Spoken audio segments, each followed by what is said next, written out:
আমরা মহাত্মা গান্ধীর ছাগল খেয়ে ফেলেছি, এটা সম্পূর্ণ মিথ্যা। মাননীয় স্পিকার, সংসদের মেয়াদ 4 বছর করতে হবে। তখনই আমরা বুঝে গিয়েছি ডাল মে কুছ কালা নেই পিলা হয়। মাননীয় স্পিকার, আপনি একজন বহুমাত্রিক সফল ব্যক্তি, একজন যোদ্ধা হিসাবে দেশ মাতৃকার জন্য আপনি লড়াই করেছেন, যুদ্ধ করেছেন, বীর বিক্রম উপাধিতে আপনি ভূষিত হয়েছেন। মাননীয় স্পিকার, আপনি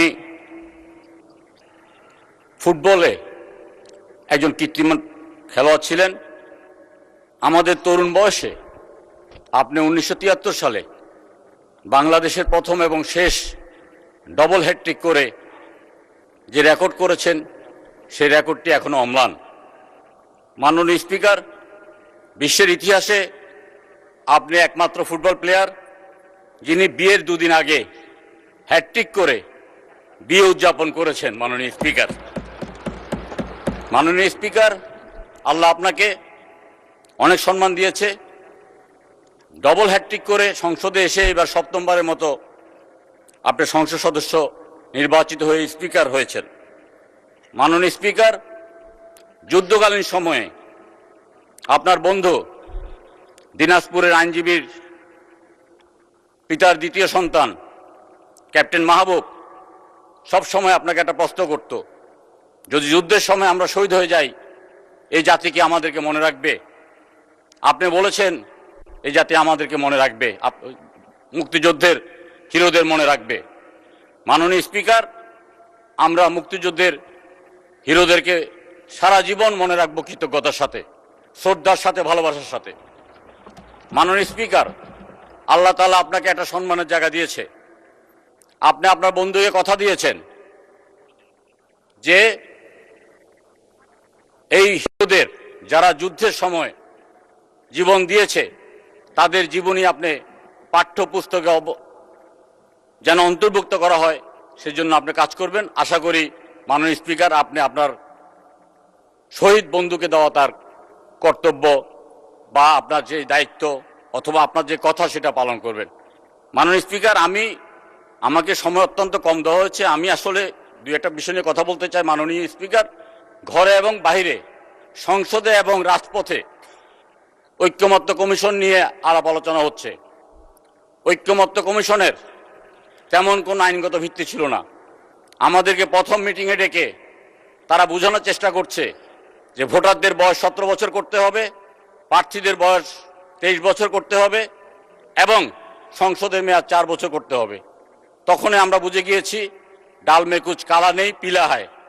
আমরা সেই সময় বুঝে গেছি ঐক্যমত্য কমিশনের একমাত্র উদ্দেশ্য হচ্ছে নির্বাচনকে প্রলম্বিত করা, নির্বাচনকে বিলম্বিত করা। সেই সময় বিএনপির পক্ষ থেকে যিনি প্রতিনিধিত্ব করেছেন জনাব সালাউদ্দিন সাহেব, তিনি অত্যন্ত চৌকস এবং বুদ্ধিমত্তার সাথে তিনি বিষয়টিকে মোকাবিলা করে জাতিকে নির্বাচনমুখী একটা ট্রেনে উঠিয়ে দিতে পেরেছেন এবং নির্বাচন হয়েছে। আমরা বলেছি যে যতটুকু আমরা ঐক্যমত্য পোষণ করেছি ততটুকু আমরা বাস্তবায়ন করব। 84টা প্রশ্নের মধ্যে প্রায় 68টা প্রশ্নে আমরা একমত হয়েছি। যেটার সাথে আমরা একমত হই নাই, মাননীয় স্পিকার, সংসদ নেতা এবং প্রধানমন্ত্রী এক ব্যক্তি হতে পারবেন না। আমরা এটার সাথে দ্বিমত পোষণ করেছি। পৃথিবীর ইতিহাসে কোথাও নাই, পৃথিবীর ইতিহাসে কোথাও নাই প্রধানমন্ত্রীর মেয়াদ, আমরা সেটাও মেনে নিয়েছি। আজকে যদি আমরা বলি যে বিরোধী দলের নেতা এবং দলের প্রধান একজন হতে পারে না, আমরা যদি বলি যে চিফ হুইপ এবং দলের নেতা একজন হতে পারবেন না, সেটা কি শোভনীয় হবে? সেটা কি বাস্তবসম্মত হবে? মাননীয় স্পিকার, আমরা একদিন দেখলাম ঐক্যমত্যের কমিশনার যারা আছেন রাষ্ট্রবিজ্ঞানী সহ অন্যরা, তারা হঠাৎ করে তারা চলে গেছেন 1 ঘন্টার জন্য মিটিং মুলতবি করে।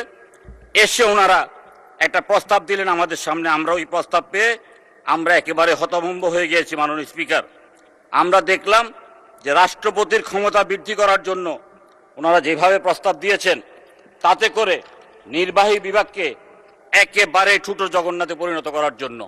আমরা বারবার বলেছি নির্বাহী মাননীয় সদস্য 2 মিনিটে শেষ করে দেন। নির্বাহী বিভাগকে প্রত্যেকটি রাজনৈতিক দল, অধিকাংশ রাজনৈতিক দল যখন ধারণা করেছে যে বিএনপি রাষ্ট্রীয় ক্ষমতা আসবে, সেই ক্ষেত্রে কিভাবে বিএনপির হাত পা বাঁধা যায় তারা সব সময় সেই চেষ্টা করেছে। মাননীয় স্পিকার, আমি শুধু আপনাকে একটি কথা একটু পড়ে শোনাচ্ছি। মাননীয় স্পিকার, দুপুরে পরে এসে ঐক্যমত্য কমিশনের পক্ষ থেকে বলা হয়েছে প্রধান বিচারপতি নিয়োগ সহ 12টি বিষয়ে রাষ্ট্রপতি কারোর সাথে পরামর্শ না করেই সিদ্ধান্ত নিতে পারবেন। অ্যাটর্নি জেনারেল নিয়োগ, জাতীয় মানবাধিকার কমিশনের চেয়ারম্যান নিয়োগ, তথ্য কমিশন চেয়ারম্যান নিয়োগ, প্রেস কাউন্সিলের চেয়ারম্যান নিয়োগ, আইন কমিশনের চেয়ারম্যান নিয়োগ, বাংলাদেশ ব্যাংকের গভর্নর নিয়োগ, বিশ্ববিদ্যালয় মঞ্জুরি কমিশনের চেয়ারম্যান নিয়োগ, এনার্জি রেগুলেটরি কমিশনের চেয়ারম্যান নিয়োগ, বাংলাদেশ টেলিকমিউনিকেশন অ্যান্ড রেগুলেটরি কমিটির চেয়ারম্যান নিয়োগ, সশস্ত্র বাহিনী সমূহ, সেনাবাহিনী, নৌবাহিনী এবং বিমান বাহিনী প্রধান নিয়োগ, প্রতিরক্ষা গোয়েন্দা মহাপরিচালকের নিয়োগ, জাতীয় নিরাপত্তা গোয়েন্দা এনএসআই পরিচালক নিয়োগ। অর্থাৎ মাননীয় স্পিকার, রাষ্ট্রপতিকে হঠাৎ করে ফ্রাঙ্কেনস্টাইনে পরিণত করার জন্য ওনারা প্রস্তাব দিয়েছেন। মাননীয় স্পিকার, সময় কম, সেজন্য বলতে পারছি না। যাই হোক, আমি আমার নির্বাচনী এলাকার কথাটা বলতে চাই। আমার জন্মভূমি লক্ষ্মীপুরের করপাড়া গ্রামে, যে করপাড়া গ্রাম থেকে 1946 সালে পাকিস্তান আন্দোলন সূচনা হয়েছে। আমরা ডাইরেক্ট অ্যাকশনে গিয়েছি। সেই ডাইরেক্ট অ্যাকশনের প্রেক্ষিতে মহাত্মা গান্ধী আমাদের গ্রামে এসেছেন। তিনি দীর্ঘদিন আমাদের গ্রামে অবস্থান করেছেন। আমাদের গ্রামে অবস্থান করে তিনি শান্তি শৃঙ্খলা বজায় রাখার একটা চেষ্টা করেছেন। আমরা সেই গ্রামের উত্তরাধিকারী।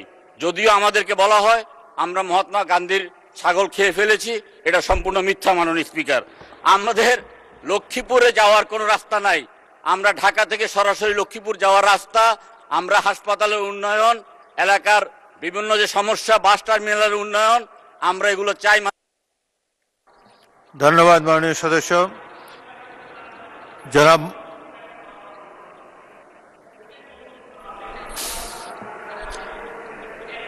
আচ্ছা, 1 মিনিটে শেষ করেন। আর একটা মিনিট মাননীয় স্পিকার। আচ্ছা, 1 মিনিট।